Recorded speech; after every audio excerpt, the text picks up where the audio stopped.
boa noite. A graça e a paz do Senhor Jesus a todos vocês. Uma alegria estarmos juntos de novo para adorarmos ao Senhor, para aprendermos da sua palavra neste encontro de casais. E eu estou orando para que você desfrute muito desse tempo. Nós vamos ter um louvor gostoso, adorando ao Senhor, agradecendo ao Senhor por todas as bênçãos que Ele tem dado a nós. E vamos também ouvir a palavra de Deus pregada pelo pastor Bruno, que tem cuidado dos jovens casais da Igreja Batista de Vila Mariana. Vai ser uma grande alegria para mim, para você, para os nossos cônjuges, para as nossas famílias, esse tempo que passaremos juntos, louvando ao Senhor e aprendendo da sua palavra. Permita-me orar por você. Querido Pai Celestial, abençoe esse tempo. Que o Senhor receba todo o nosso louvor como expressão de lábios que se agradam do Senhor, que confessam o Teu nome e que agradecem ao Senhor por todas as bênçãos que o Senhor tem trazido para nós. Dá também, Senhor, a nós a alegria de sermos edificados pela Tua palavra através da pregação do pastor Bruno. Recebe, Senhor, esse tempo para a Tua honra e para a Tua glória e torna esse tempo, Senhor, edificante às nossas vidas. Nós oramos agradecidos em nome de Jesus. Amém. A minha oração, o meu desejo de Denise é que vocês desfrutem como casal o máximo desse programa nesta noite. Que Deus te abençoe.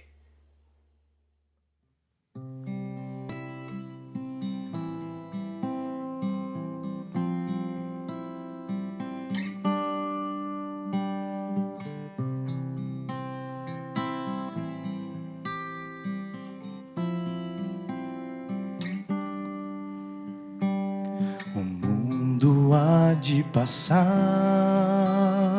e toda profecia, os dons, as línguas e tudo mais que existir.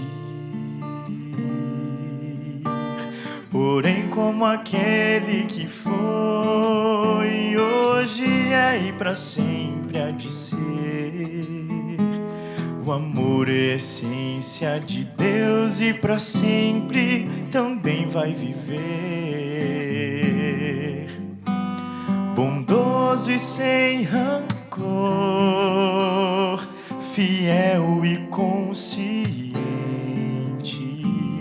humilde e sofredor, espera tão somente. Justo e verdadeiro,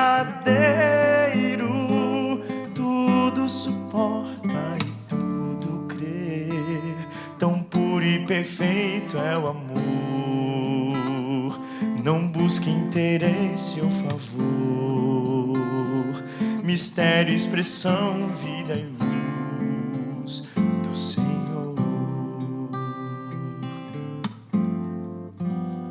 Se eu pudesse saber destinos ou futuros,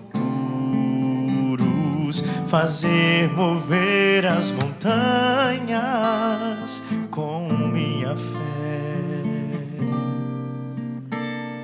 Se eu pudesse falar qualquer língua em qualquer lugar, e desse os meus bens ao mais pobre, eu morresse em favor de alguém.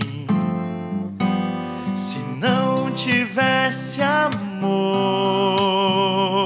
de nada valeria. Se não tivesse amor,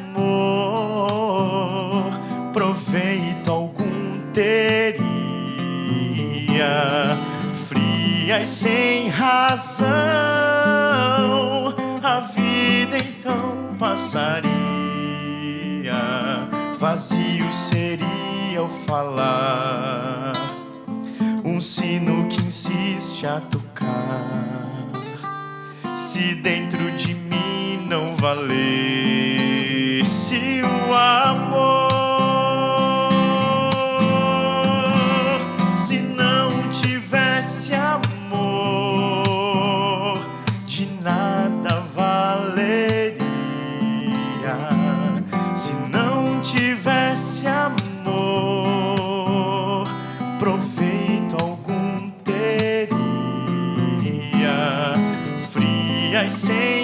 razão,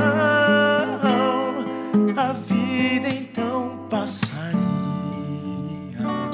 vazio seria o falar, um sino que insiste a tocar, se dentro de mim não valesse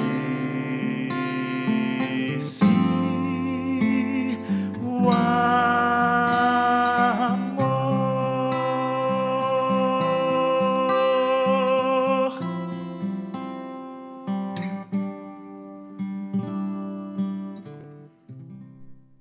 Boa noite, irmãos. Que a graça e a paz de Cristo invada o teu lar nesse encontro de casais ainda distanciados, mas a gente está esperando em Deus, né? A ocasião que Ele vai nos reunir de novo aqui na igreja, esses bancos vão estar cheios de novo, também para o encontro de casais. Vamos aguardar que esse momento está chegando na graça do Senhor, amém? Irmãos, o pastor Darcy terminou nesse domingo agora, uma série sobre o livro de Efésios. Ele já pregou Efésios todinho, todos os capítulos. Só que eu, tendo a honra aqui, o privilégio de trazer a mensagem a vocês hoje, vinha pensando sobre o que pregar. Irmãos, percebi um claro direcionamento de Deus para um texto de Efésios. Então vai ser assim, martelando o livro de Efésios com os irmãos. Então o pastor pregou inclusive nesse texto há algumas semanas, e eu quero trazer também percepções sobre o texto que a gente vai ler do capítulo 4, só que voltadas especialmente para o contexto de casais e para o contexto do tema desse ano, que é união inabalável. Então, em que sentido esse texto de Efésios 4 nos ajuda como casais a desfrutar assim, de verdade de uma união inabalável. Então, eu quero ler essa passagem com os irmãos. Efésios 4, eu vou ler do verso 20 ao verso 25. É um recorte. A parada vai ser até um pouco brusca no verso 25, o texto ele continua o raciocínio ali depois a partir do 26 para frente, mas eu vou ler do 20 ao 25, e diz assim o texto bíblico, Efésios 4, 20 a 25.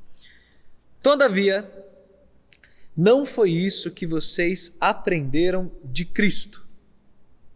De fato, vocês ouviram falar dele, e nele foram ensinados de acordo com a verdade que está em Jesus. Quanto à antiga maneira de viver, vocês foram ensinados a despir-se do velho homem, que se corrompe por desejos enganosos, a serem renovados no modo de pensar e a revestir-se do novo homem, criado para ser semelhante a Deus em justiça e em santidade provenientes da verdade. Portanto, cada um de vocês deve abandonar a mentira e falar a verdade ao seu próximo, pois todos somos membros de um mesmo corpo. Vamos orar? Senhor, por favor, usa a Tua palavra aberta e o nosso coração aberto. Usa para que o Senhor costure áreas do nosso coração que precisam ser remendadas, nos console, nos motive e nos ajude a andar nos Teus caminhos, como família, como casal, Senhor. Te peço isso no nome e na autoridade de Jesus. Amém, Pai. Esse texto, eu gosto muito, irmãos, do verso 20. Esse verso 20 ele é muito legal porque ele já funciona como um contraste diante daquilo que ele veio falando antes. E o que ele veio falando antes é exatamente como que as pessoas que não conhecem ao Senhor procedem. Qual que é o estilo de vida delas? Qual é o jeito de pensar, o jeito de se relacionar e uma série de coisas que o texto fala. Depois você pode reler e o pastor inclusive até pregou também a respeito disso.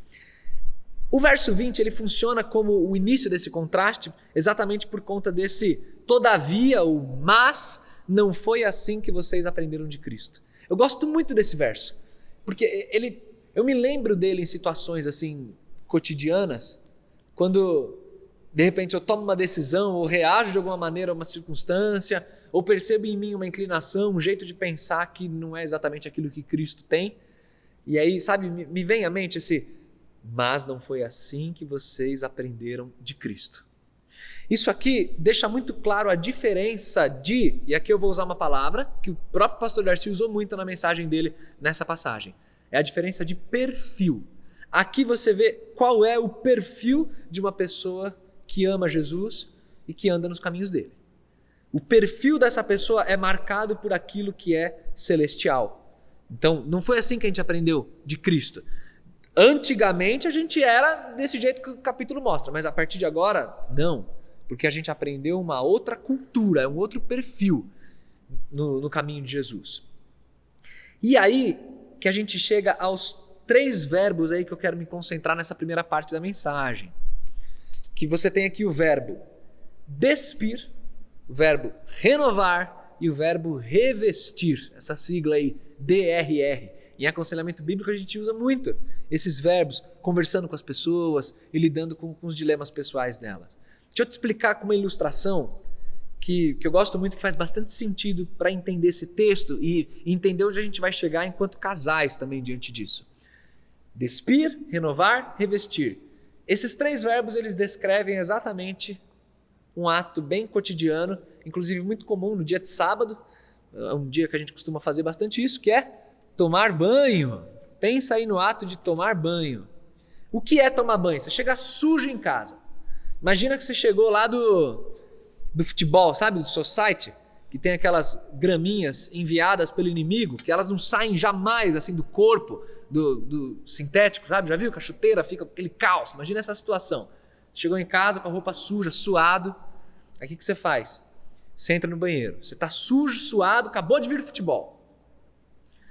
Você tem o ato de despir, é o tirar a roupa, renovar, é o renovar a mentalidade aqui, conforme o texto diz.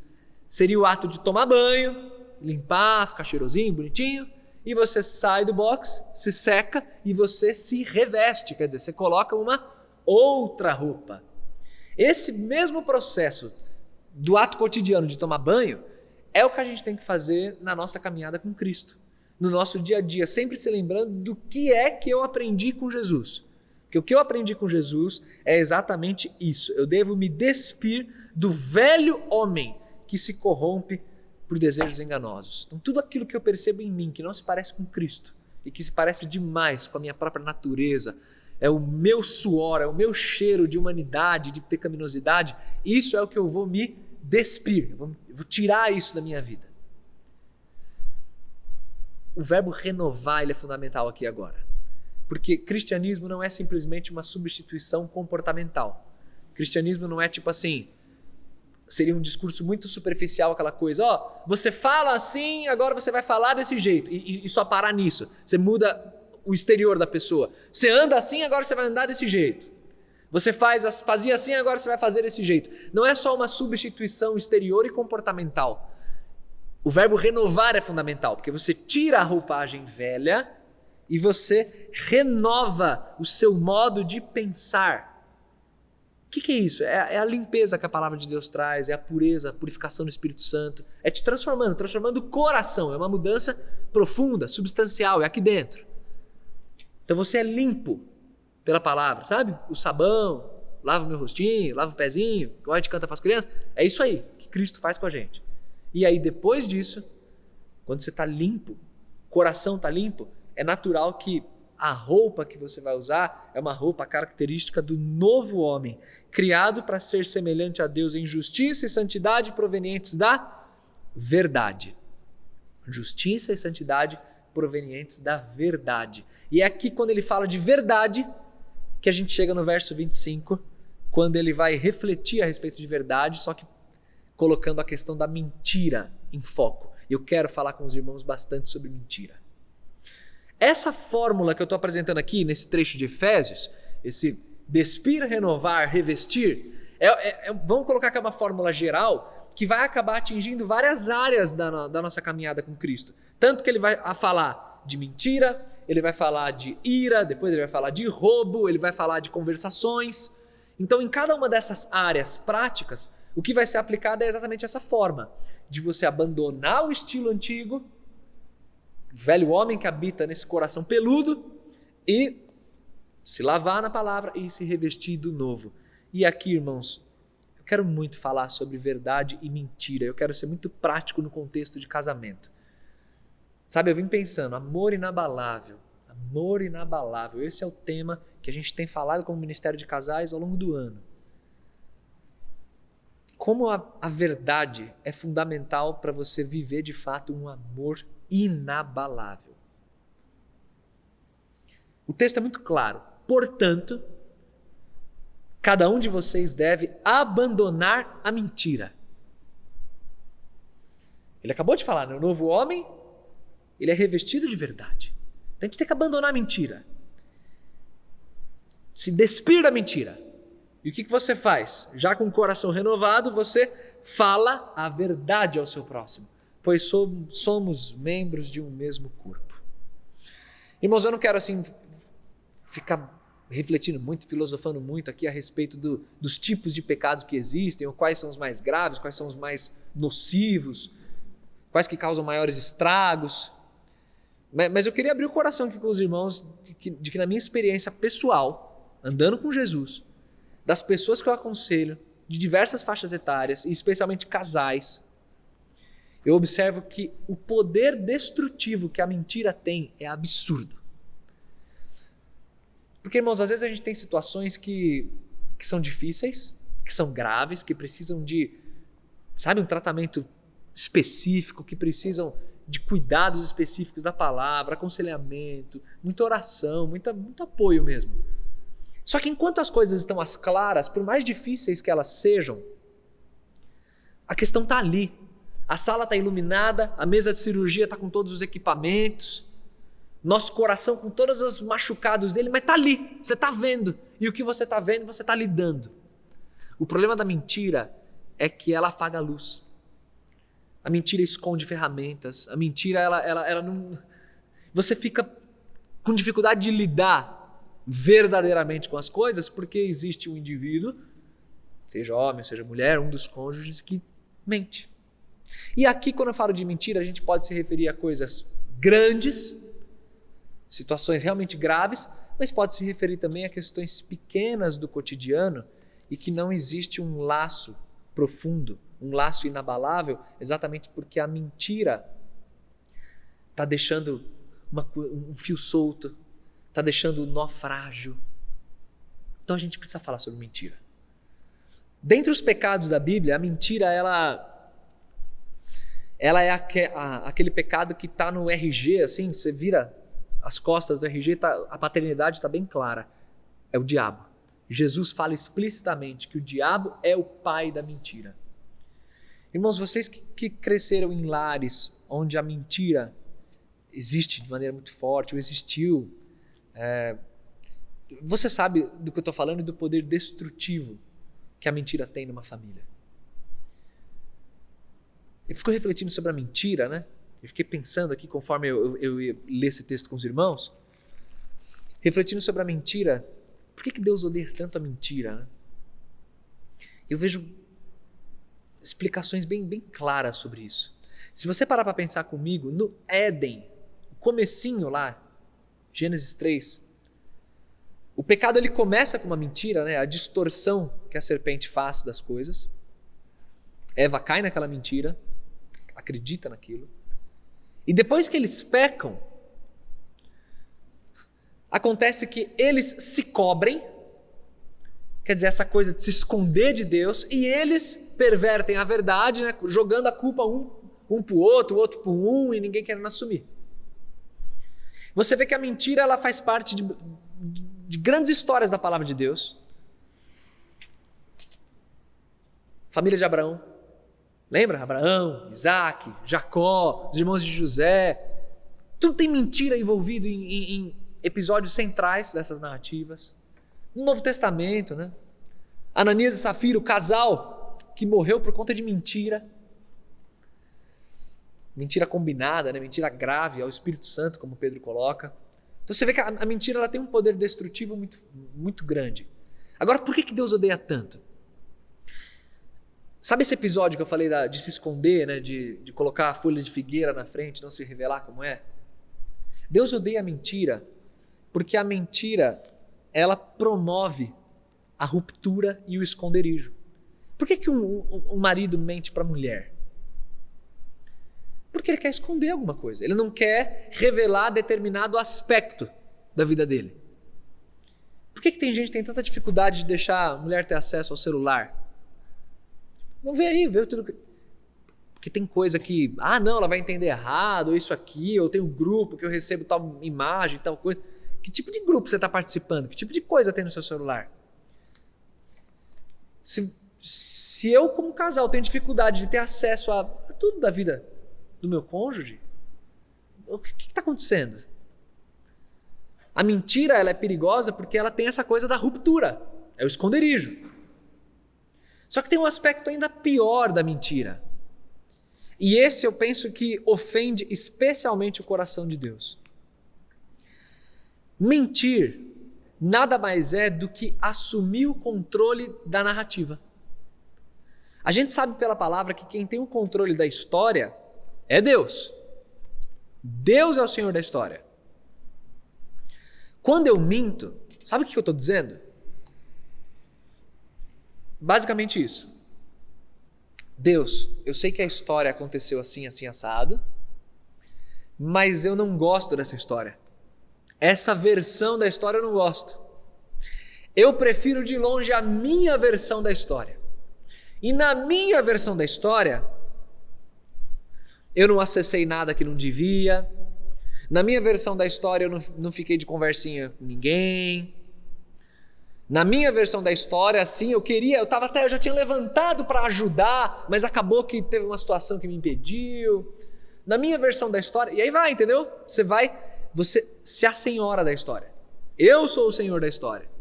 Então, nesse sentido, a mentira é competir pelo trono. E Deus não divide o trono dele com ninguém. Deus ama a verdade. E as coisas são do jeito que elas são. Goste ou não goste, elas são assim. E se elas são assim, eu preciso lidar frontalmente com as implicações de como as coisas são. Elas são assim. É assim que aconteceu? É assim que aconteceu. E lide. Chore. Sofra. Mas lide com isso. E se vocês como casais, nós como casais, adotarmos desde cedo, desde as pequenas coisas, um padrão de verdade e de transparência, o Senhor habita nisso. E mesmo que haja situações a serem tratadas, pecados a serem arrependidos, mudados, mesmo assim, o Senhor trata porque existe um coração quebrantado.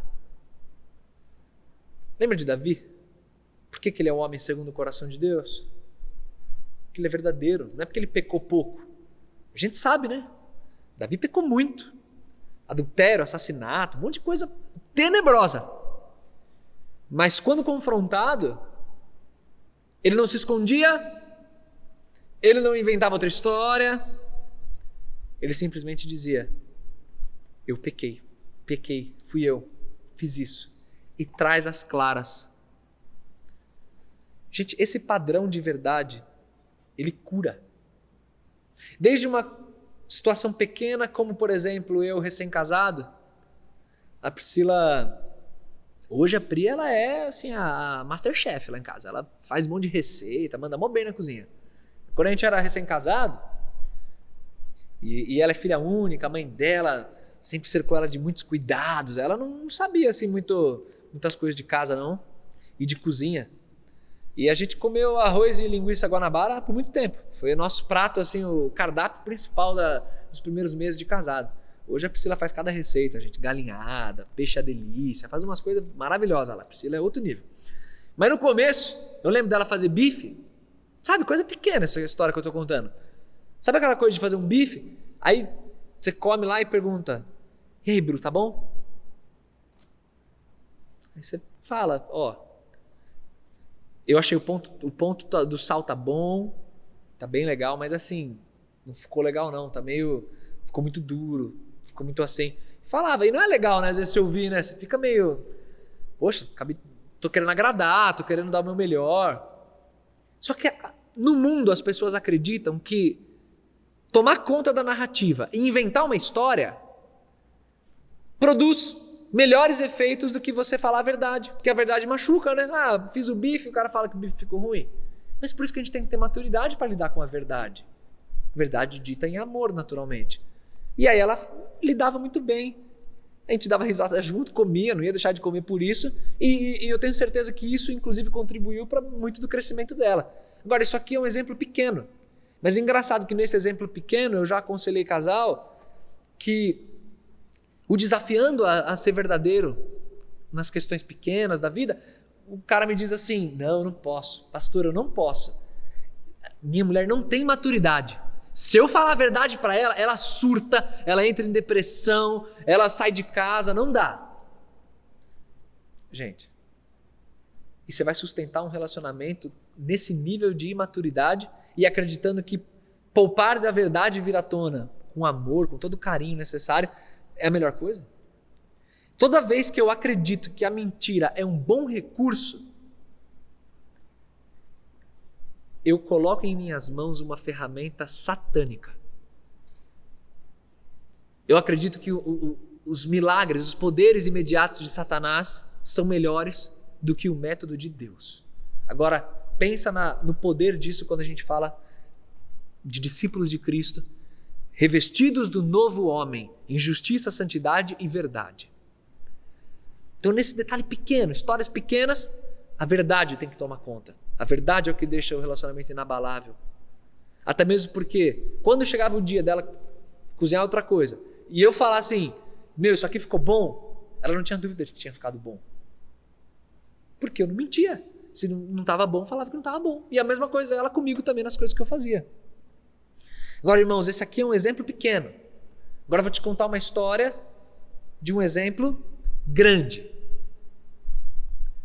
Você tem um casal, o marido ele era educador físico e ele trabalhava num lugar específico e um determinado dia ele está trabalhando e aí vem uma moça e se oferece para ele.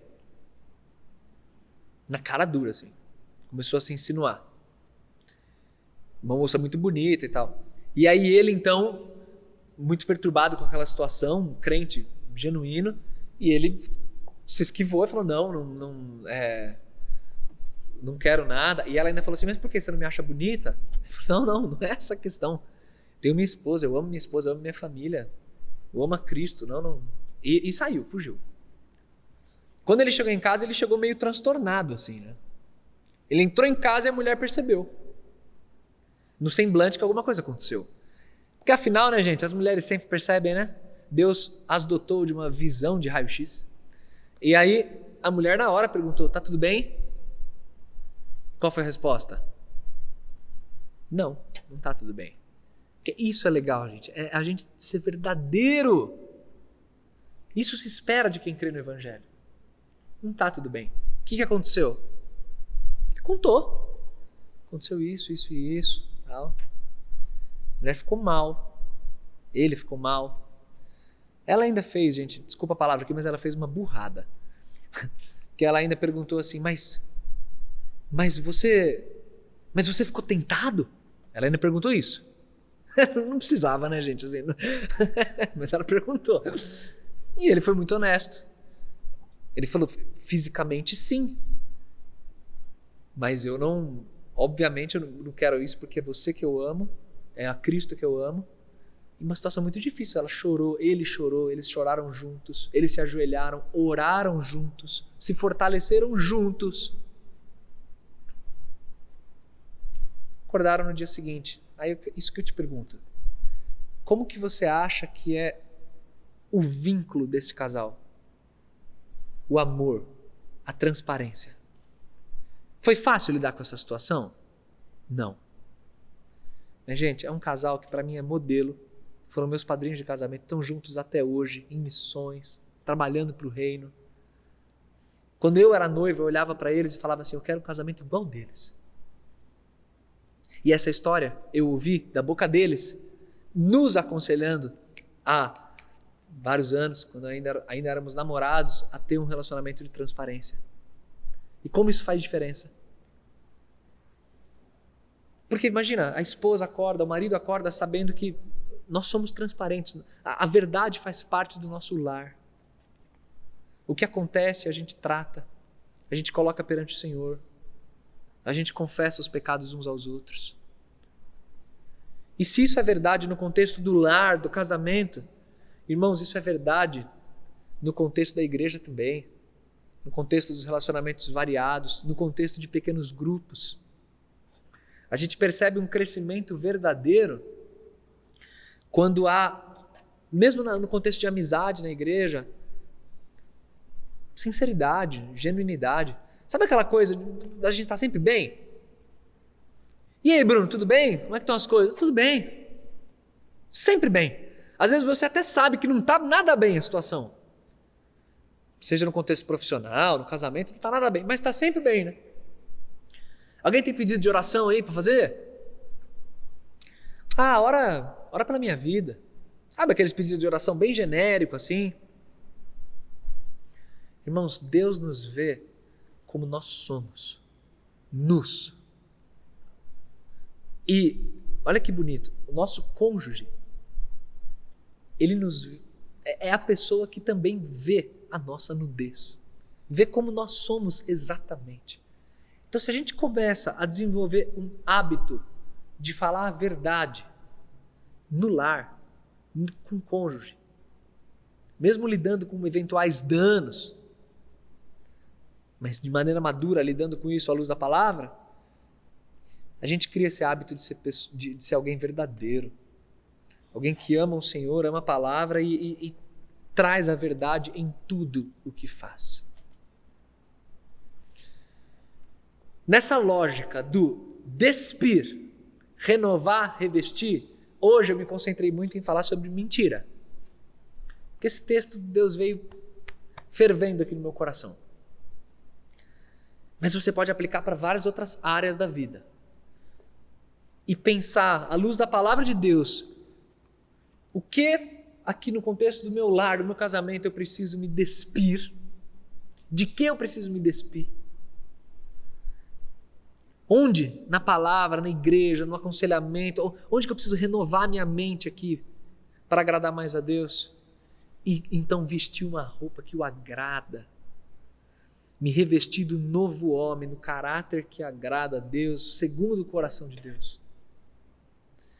Irmãos, quando você vê um casal que vive a verdade, você vê que é um amor inabalável.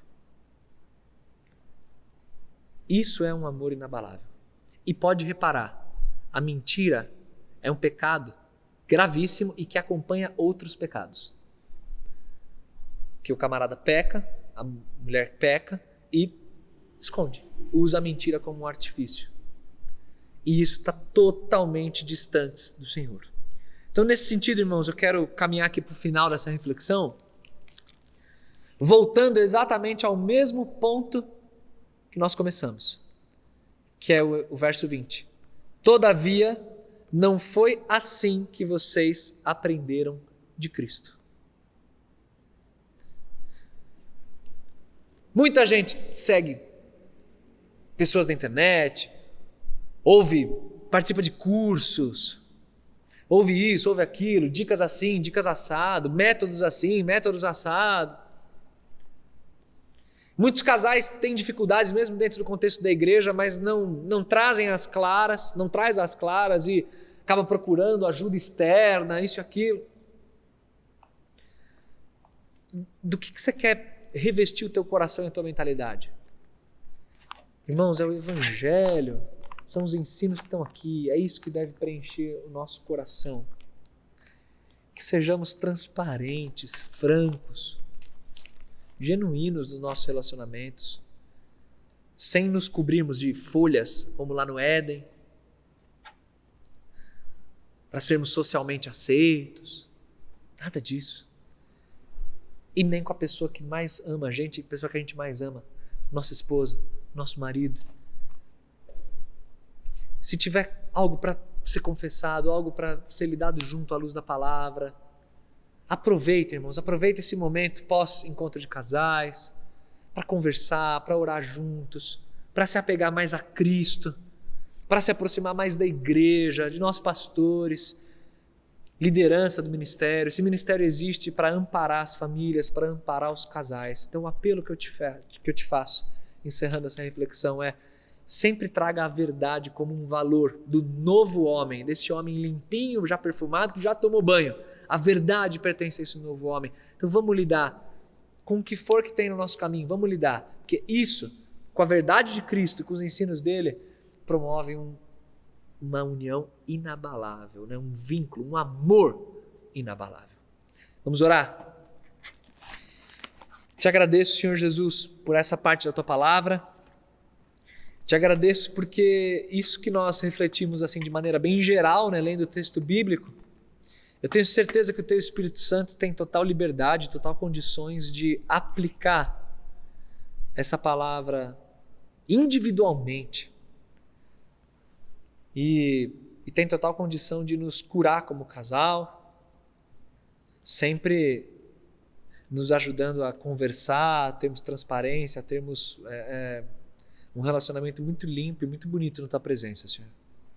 Então, por favor, cuida de cada casal, fortalece o amor, a alegria, fortalece todas as virtudes que te pertencem na vida de cada casal e nos ajuda, Pai, por favor, a sermos verdadeiros e a andarmos segundo a tua trilha, nos teus caminhos, seguindo os seus passos, para que tenhamos uma família que ama a verdade, filhos que veem verdade em tudo que fazemos e que querem abraçar a tua verdade que de fato liberta. O Senhor mesmo ensinou. Somos verdadeiramente livres em Ti. Então nos ajuda a viver essa liberdade e a desfrutar de todo o amor, toda a graça que o Senhor nos dá como casais. Muito, muito obrigado, Pai. Nós oramos assim, em nome e na autoridade do Senhor Jesus. Amém, Pai. Irmãos, que Deus abençoe muito a vida de vocês. Para mim é um privilégio enorme estar aqui também pregando aos casais, né, aos jovens casais, que tem os pequenos grupos, tem o ministério também, dentro do Ministério de Casais. Então é um prazer imenso. Que Deus abençoe esse restinho de noite e louve ao Senhor mais uma vez com mais uma música e que o amor, a paz e a verdade de Cristo inunde o seu lar.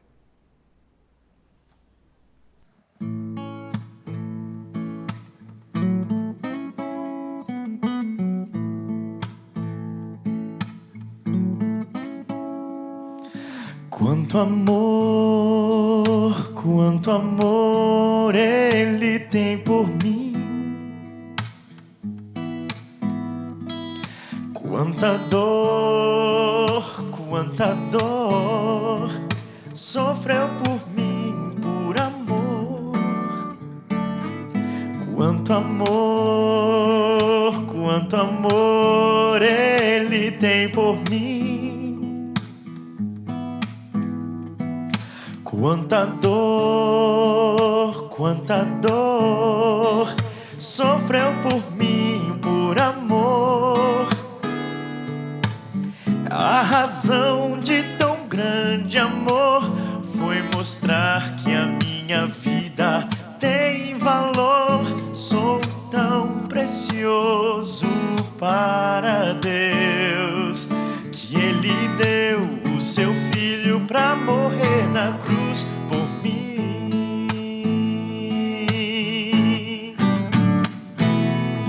Ó Deus, te louvo pelo teu amor.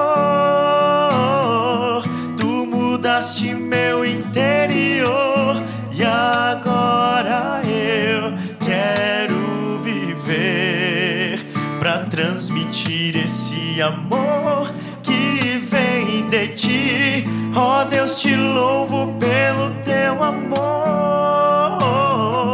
Tu mudaste meu interior e agora eu quero viver pra transmitir esse amor que vem de ti.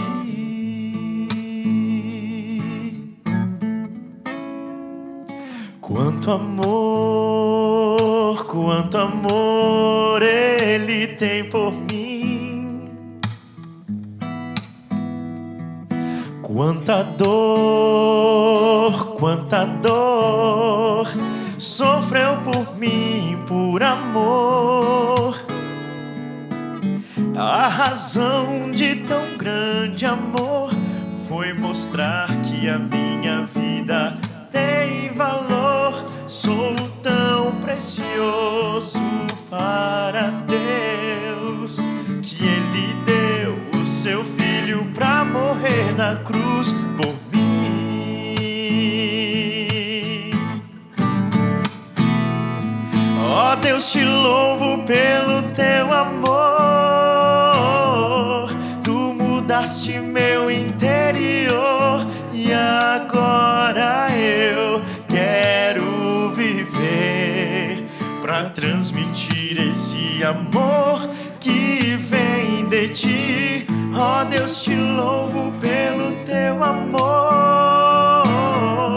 tu mudaste meu interior e agora eu quero viver pra transmitir esse amor que vem de ti.